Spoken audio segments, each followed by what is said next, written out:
1 month after landing on Proxima B7, the research outpost Haven had grown into a small settlement.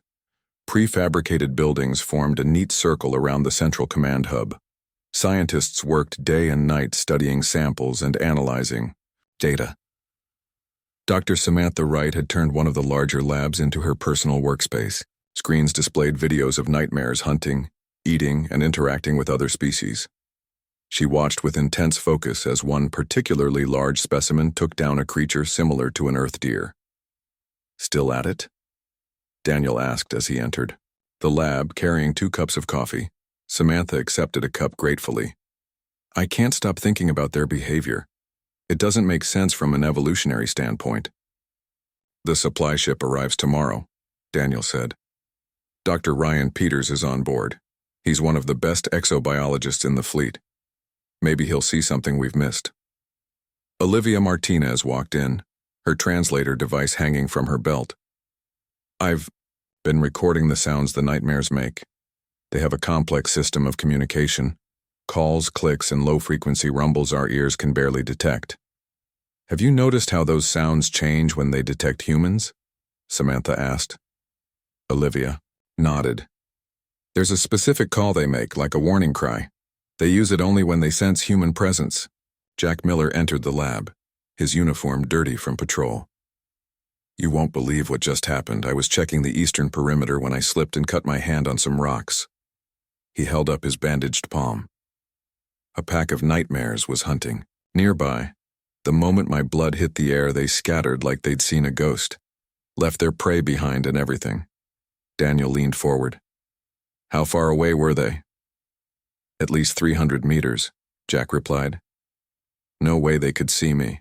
Through the vegetation, they had to smell the blood." Samantha's eyes widened. "We need to run tests on this. If it's the blood specifically causing this reaction, we might be able to isolate the compound they're responding to." The next day, the supply ship landed, bringing fresh equipment, supplies, and new personnel. Dr. Ryan Peters was a tall man with wire-rimmed glasses and an excited energy about him. He shook hands enthusiastically with everyone. "This is fascinating work," he said as Samantha showed him their findings. "I've studied predator-prey relationships on 6 different worlds, but I've never seen anything like this." Over the next week, they conducted a series of controlled experiments. They placed sealed containers of human blood, sweat, saliva, and breath condensation at various distances from the camp. They tracked nightmare reactions using drones and sensors. The results were always the same. The mere scent of human biological material sent nightmares running in the opposite direction. "It's not just caution," Ryan explained during an evening briefing. "It's absolute terror. These creatures fear humans on a cellular level." Daniel crossed his arms. "But why? What could make the deadliest predator on the planet afraid of a species it's never encountered before?" Ryan adjusted his glasses. "Actually, that's what I wanted to discuss.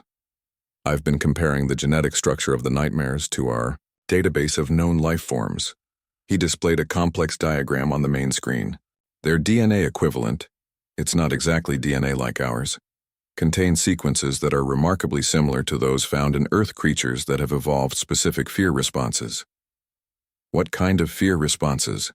Olivia asked. "The kind that get hardwired into a species after a devastating encounter with a predator," Ryan explained. "Like how some Earth birds still recognize the silhouette of long-extinct predators. It's evolutionary memory." Samantha stood up suddenly. "You're saying these creatures remember humans? That's impossible. We've never been here before." "Not us specifically," Ryan said, "but perhaps beings very similar to us. The reaction is too specific to be coincidence." The briefing was interrupted by an alert from one of the survey teams. They had discovered what appeared to be artificial structures approximately 200 kilometers from the base. 3 days later, Daniel led an expedition to investigate. The structures were weathered and partially buried, but clearly not natural formations. Smooth stone blocks formed what might have once been walls and foundations. "How old do you think these are?" Daniel asked as they set up equipment around the site. Ryan carefully examined a section of exposed wall. "Based on weathering patterns and preliminary dating, thousands of years at minimum, possibly much older.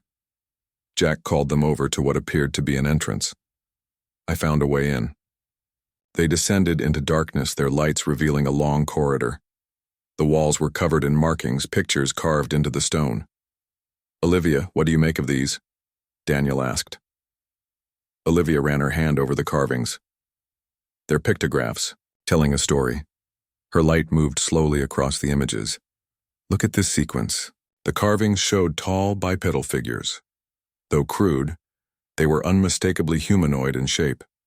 In one scene, the figures surrounded creatures that, despite the primitive artwork, bore a striking resemblance to nightmares. "These figures look like humans," Jack said, his voice barely above a whisper. "Not just humans," Samantha pointed to details in the carvings. "Look at what they're doing." The humanoid figures in the carvings held weapons. They were depicted surrounding nightmare-like creatures, hunting them systematically. "My God," Daniel breathed. "These carvings show humans, or something very similar, hunting nightmares." Ryan nodded slowly. "And by the number of nightmare figures shown fallen, they were very good at it." They explored further, finding more chambers filled with similar artwork. One large room contained what appeared to be a stone altar or table. "This wasn't just a settlement," Olivia said. "It looks ritualistic, like the hunting of these creatures had cultural significance." As they prepared to return to base, Ryan took numerous samples from the site.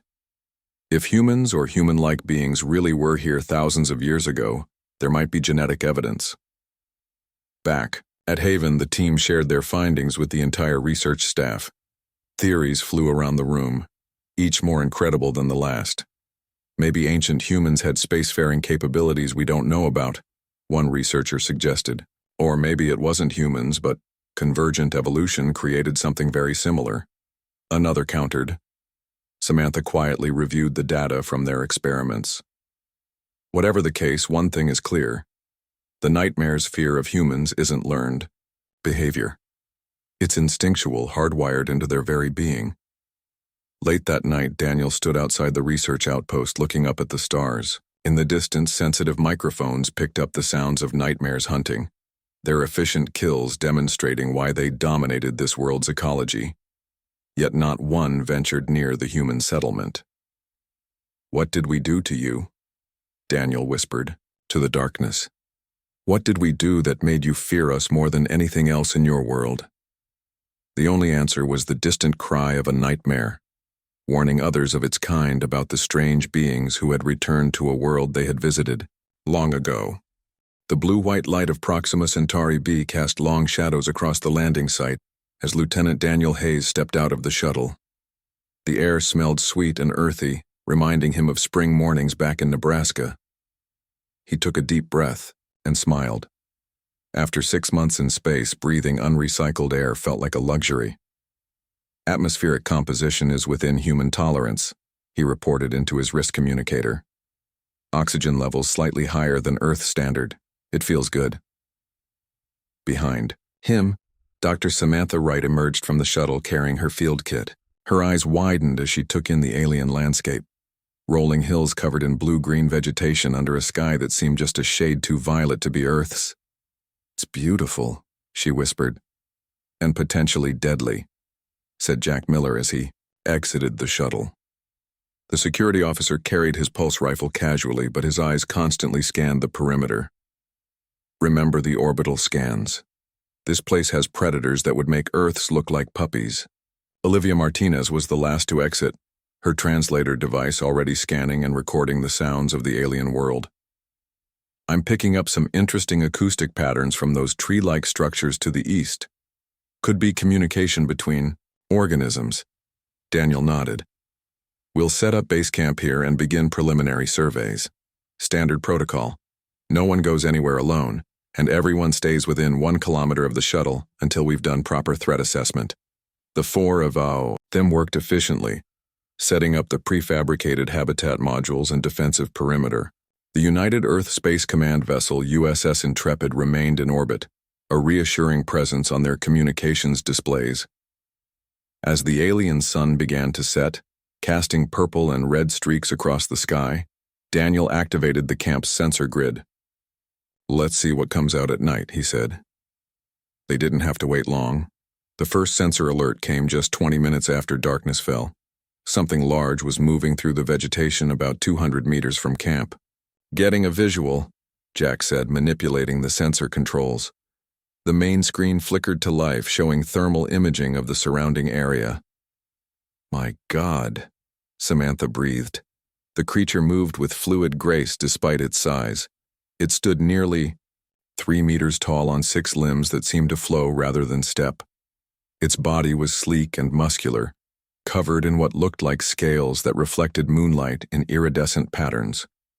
A long, whip-like tail kept perfect balance as it moved, and its head featured multiple sensory organs arranged in a crown-like formation.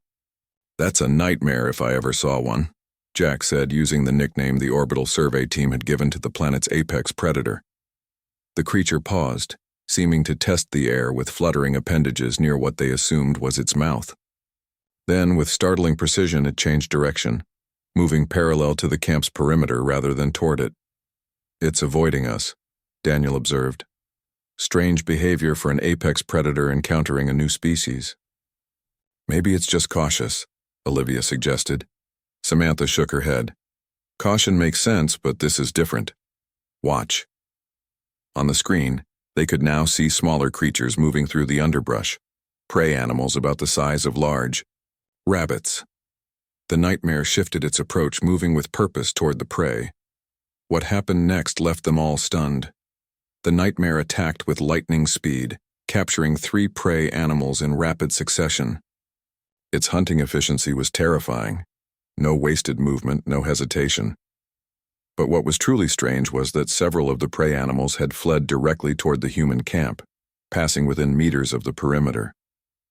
The nightmare pursued until it reached an invisible line about 50 meters from the camp. There it stopped abruptly, abandoning the chase despite easy prey just beyond that boundary. It consumed its kills and then retreated into the darkness. "Did you see that?" Samantha was already pulling up the sensor data. "It deliberately avoided coming near us. It gave up an easy meal rather than approach our position." "Could be reacting to our technology," Jack suggested. "The perimeter defenses might be emitting something that bothers it." Daniel frowned. "Power down the defensive grid. Let's see if that changes its behavior." They watched for hours as the pattern repeated. More nightmares appeared, hunting with terrifying efficiency, but always maintaining that same distance from the human camp. Even with all technology powered down except for passive sensors, the predators refused to approach. Near dawn, Daniel decided to test a theory. He suited up in protective gear, and despite Jack's protests, ventured out just beyond the camp perimeter with Samantha and Jack flanking him at a distance.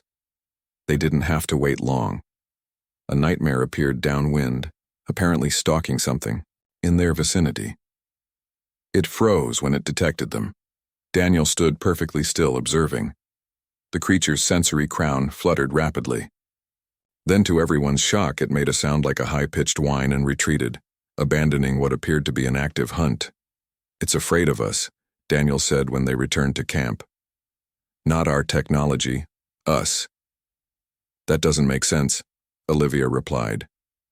"We're newcomers to this planet. How could the dominant predator species evolve to fear humans?" Samantha was already reviewing the data. "It's not just fear.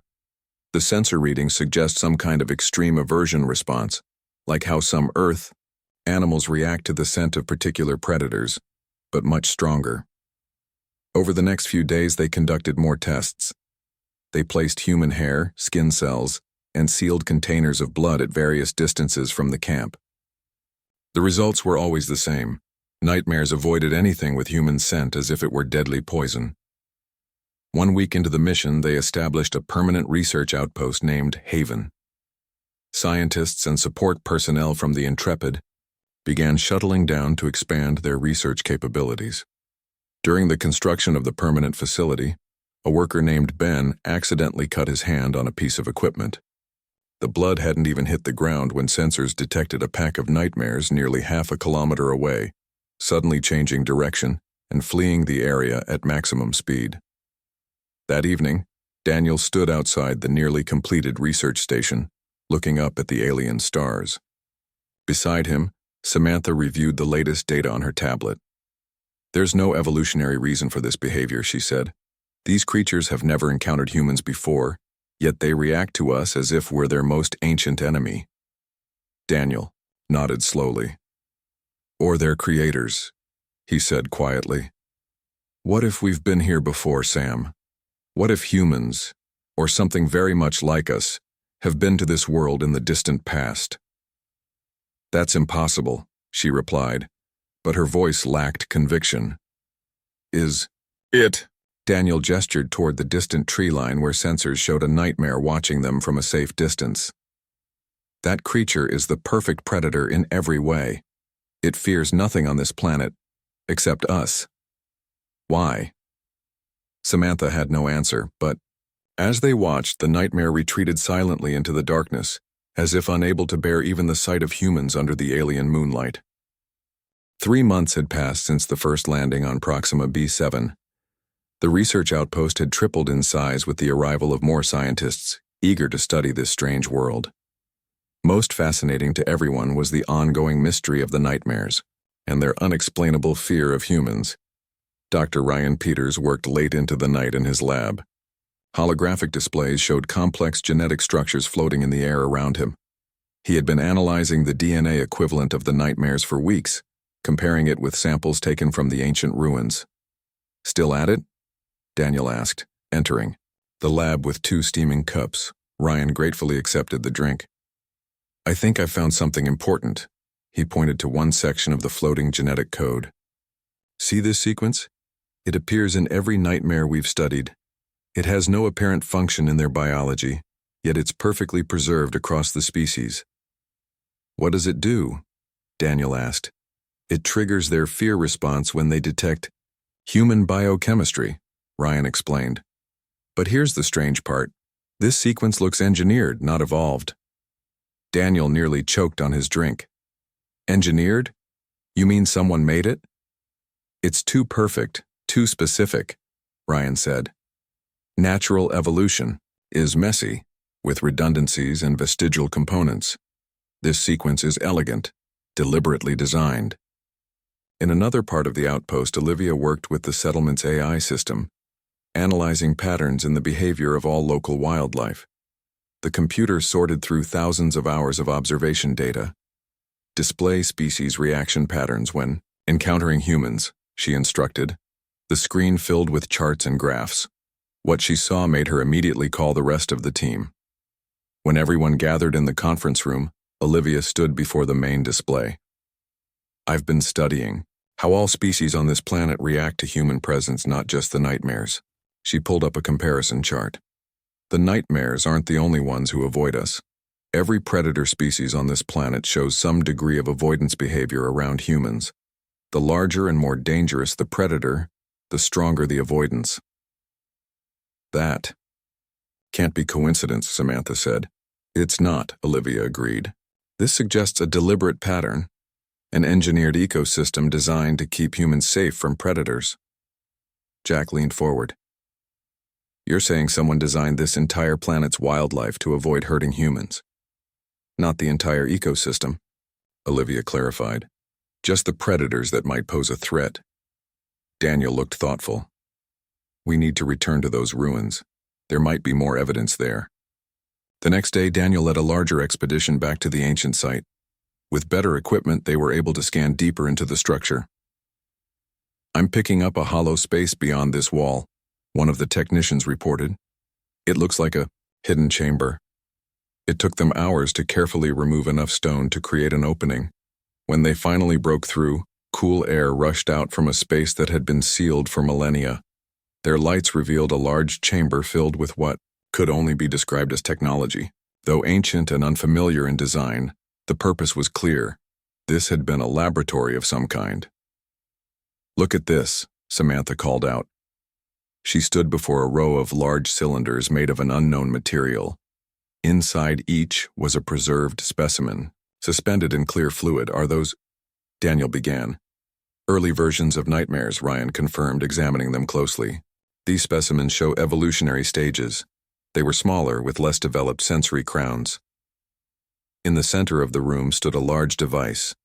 Though powered down for thousands of years, it still had an imposing presence. Olivia ran her scanner over its surface. "There are symbols here," she said. "Similar to the pictographs we found earlier, but more precise. I think this is an actual written language."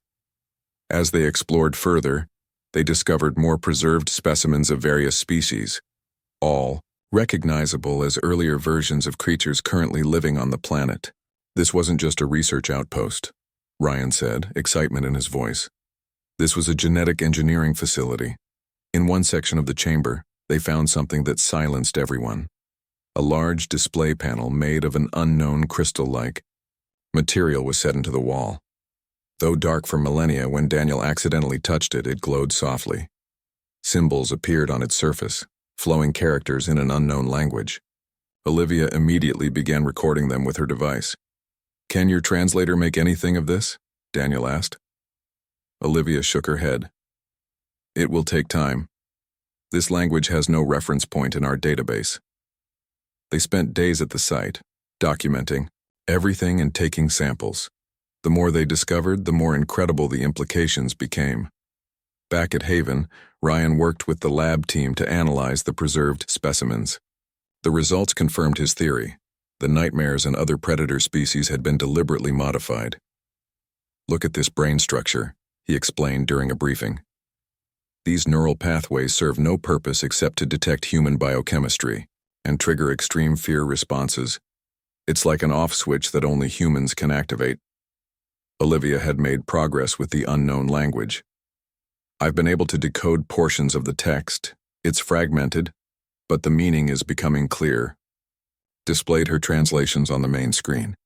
These beings called themselves Shapers. They described their work here as preparation and seeding. "Seeding for what?" Jack asked. "For us," Olivia said quietly. "There are references to those who will return. The Shapers were creating a safe environment for future visitors they knew would be human or human-like." Daniel frowned. How could they possibly know about humans thousands or millions of years ago?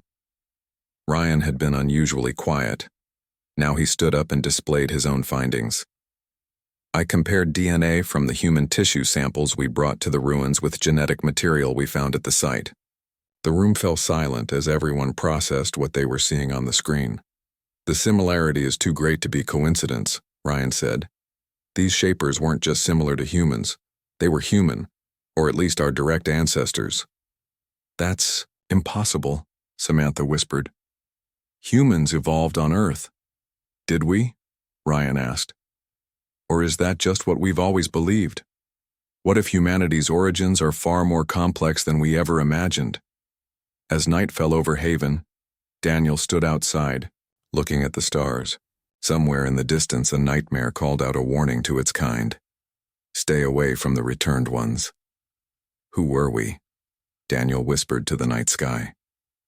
"And what did we do that left such a mark on this world that its fiercest hunters still fear us after all this time?" The discovery in the ancient laboratory changed everything. 4 months after landing on Proxima B7, the research team had shifted their focus entirely. They were no longer just studying an alien world. They were uncovering what might be humanity's forgotten past. Daniel authorized the careful transport of the crystal display panel to the main research facility at Haven. Engineers built a special power source to keep it activated, while Olivia worked day and night to translate more of the ancient language. One morning, Olivia burst into the command center where Daniel was reviewing reports. Her eyes were wide with excitement and lack of sleep. "I've decoded more of the text," she said, placing her tablet on the table. The Shapers weren't just creating safe environments.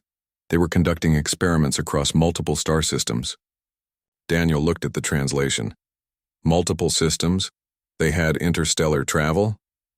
"Advanced beyond anything we can imagine," Olivia confirmed. "According to these records, they visited at least 12 different worlds within this sector of space alone." In the primary lab, Ryan and Samantha made their own breakthrough. They had been studying the neural structures of the preserved nightmare specimens. "Look at this comparison," Samantha said, pointing to brain scans. "The early specimens show No fear response to human biochemistry. But each successive generation shows more developed neural pathways, specifically designed to detect and avoid humans. Ryan nodded. They were refining the design with each iteration, engineering the perfect predator that would never threaten humans. But why? Jack asked. He had been listening from the doorway. Why create deadly predators in the first place, then make them afraid of us? Ryan looked thoughtful. Perhaps they were designing entire ecosystems. Predators are necessary for ecological balance. They were creating perfect worlds with one crucial safeguard. The most dangerous creatures would never harm humans. The research team set up a secure channel to communicate their findings back to Earth. The information was too sensitive to broadcast widely. The United Earth Space Command responded by sending their top genetic researchers and archaeologists to Proxima B7. While waiting for the specialists to arrive, Daniel led another expedition to explore more of the underground facility. Deep beneath the main laboratory, they discovered a network of tunnels leading to additional chambers. These doors are made of some kind of metal we can't identify, one of the engineers reported. They're still sealed after thousands of years. It took specialized cutting tools to break through. Behind the doors, they found a massive chamber filled with thousands of storage units arranged in neat rows. What are these? Daniel wondered. Aloud. Ryan carefully examined one of the units. They're storage devices of some kind, possibly data storage. With great care, they removed several of the devices and brought them back to Haven. The engineering team worked for days trying to access the ancient technology. Finally, they managed to connect one of the devices to their systems. The data was corrupt and fragmented, but portions were still readable. It's a research log, Olivia explained as she translated the recovered data. These shapers were conducting long-term experiments in guided evolution. The team gathered in the main conference room as Olivia presented her findings. On the screen, fragments of text appeared alongside her translations. According to these records, the shapers visited Earth too, she said. The room fell silent. They referred to it as the origin or the first garden. Earth was their first experiment? Samantha asked. Olivia shook her head.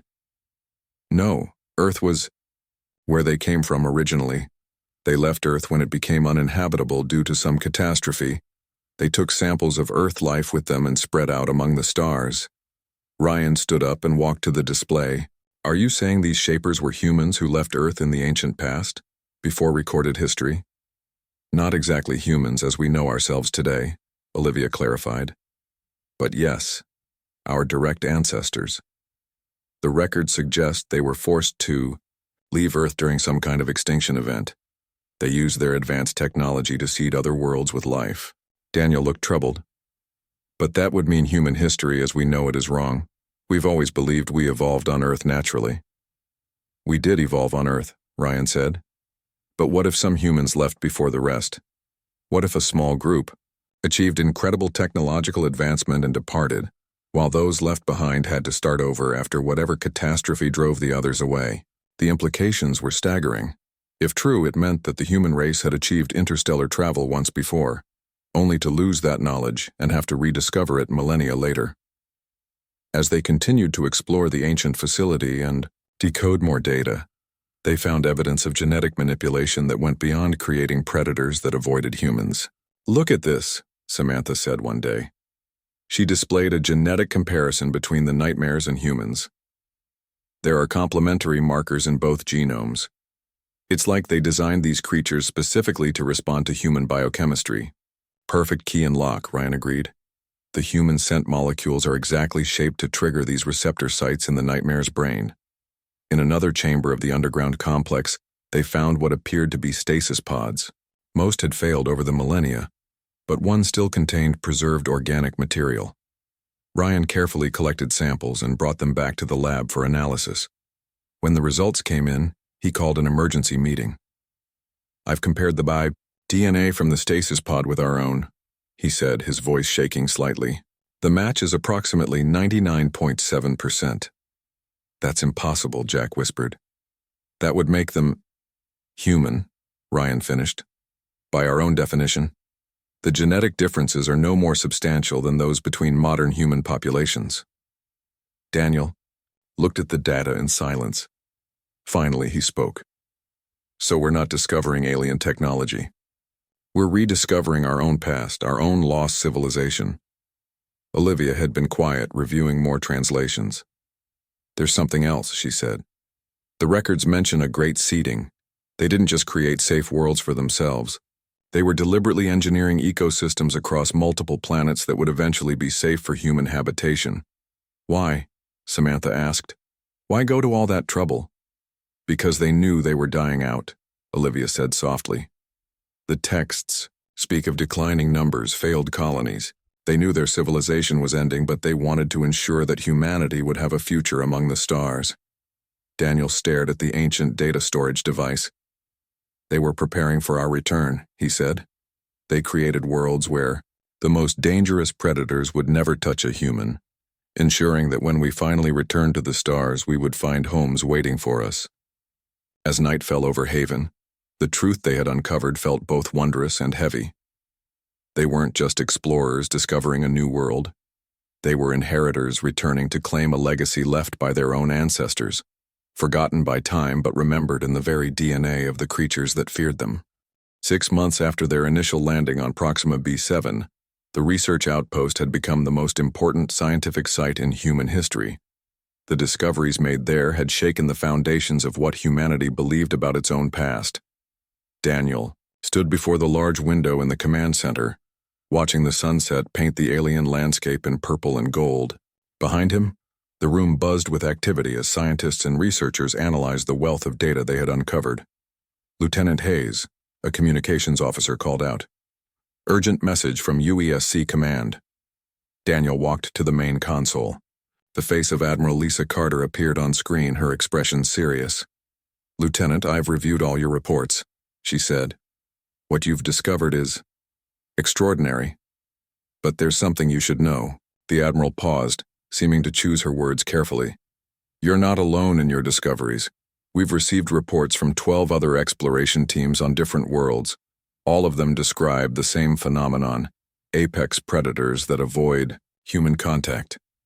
Daniel felt a chill run through him. 12 worlds? The same number mentioned in the Shaper records. Exactly. The Admiral nodded. We've kept these reports classified until now. But in light of your discoveries, I'm authorizing full information sharing between all research teams. After the call ended, Daniel gathered his core team. Ryan, Samantha, Olivia, and Jack sat around the conference table as he shared the Admiral's message. "So it's not just this world," Jack said. "These Shapers really did seed multiple planets. And on each one they included the same safeguard," Samantha added. "Predators that would never threaten humans." Olivia had been working with the combined data from all research teams. "I've been comparing the languages found on each world. They're all variations of the same base language. These weren't separate civilizations. This was one civilization working across multiple star systems." Ryan pulled up a star map on the main display. "Look at this. If you connect all the worlds where we've found evidence of Shaper activity, they form a clear expansion pattern. They were systematically preparing this entire sector of space." Daniel studied the map. "But for what? Why go to such lengths?" The answer came days later, when Olivia finally decoded the last intact portion of the crystal display panel. Her hands shook as she called the team together. "I've found it," she said, her voice barely above a whisper. "The final message from the Shapers. It was meant for us, for whoever would return to these worlds." She displayed the translation on the main screen. The ancient words glowed softly. "To those who find this message, we offer our greeting across time. You who read this are our children's children, returning to the stars as we always hoped you would. We faced extinction from a force we could not defeat. Our numbers dwindled. Our ships could carry only so many. Rather than fight a losing battle, we chose to ensure humanity's future in another way. We have seeded these worlds with life, carefully designed to welcome human visitors. The predators will never harm you. We have written that command into their very being. These worlds are your birthright, prepared by those who came before. We do not know if any record of us will survive on Earth. Perhaps you have forgotten us entirely. But know this. You are not discovering new worlds. You are coming home to gardens we planted for you long ago. We are the first ones, the shapers, the seeders of worlds. And you are our legacy. Silence filled the room as everyone absorbed the ancient message. Finally, Daniel spoke. They knew they were dying out. So they prepared these worlds for us, for humanity's return to the stars. But what happened to them? Jack asked. Why did their civilization fall? Ryan had been quiet, examining additional data from the other research teams. I think I know, he said. He displayed images from several other worlds. Each showed similar ruins, similar technology. On 3 different planets, the research teams found evidence of massive destruction, energy weapon signatures that don't match anything in the shaper technology we've seen. They were attacked, Samantha realized, by something else out there. Something they couldn't defeat, Olivia added. So they scattered across the stars, seeding worlds that would be safe for humanity's eventual return. In the following weeks, more discoveries came from the other research teams. On a planet orbiting Tau Ceti, explorers found a vast underground vault containing historical records spanning centuries. On Wolf 359's 4th planet, they discovered the remains of massive shipyards. Each finding added another piece to the puzzle of humanity's forgotten past. 1 month later, Daniel stood on a hillside overlooking Haven. The settlement had grown, as more scientists and researchers arrived. In the valley below, a team was constructing a memorial to the ancient shapers, humanity's forgotten ancestors who had traveled the stars thousands of years before. A soft sound behind him made Daniel turn. A small nightmare stood at the edge of the clearing, its sensory crown fluttering in the breeze. It made no move to flee, simply watching him with what almost seemed like curiosity. They're adapting, Samantha said, joining him on the hillside. The nightmares are beginning to show less extreme fear responses. They're still cautious, but some are becoming bolder. Evolution in action, Daniel said. Even the perfect genetic programming can change over time. The shapers would have known. That, Ryan added as he walked up to join them. Nothing stays the same forever. The nightmare watched them for another moment, then melted back into the forest. Not fleeing in terror, but simply moving on. Olivia approached with a tablet in hand. We've decoded more of the shaper language. It's going to revolutionize linguistics. And there's something else. We've found references to other seeded worlds beyond the 12 we know about. Dozens of them, maybe hundreds. Daniel looked up at the sky where the first stars were becoming visible. Somewhere out there were more worlds prepared by the ancient human civilization, worlds where the deadliest predators would never touch. A human, because on some fundamental level they recognize their creators. We should send a message back to Earth, Daniel said. They need to know the truth about who we are and where we come from. And what should that message say? Jack asked. Daniel smiled. That we're not alone in the universe, and we never were. We're just the latest chapter in humanity's journey among the stars, and our ancestors left the porch light on for us. Above them, the night sky filled with stars, each one possibly hiding another world waiting for humanity's return. And on each of those worlds, the deadliest predators alive would know better than to touch a human.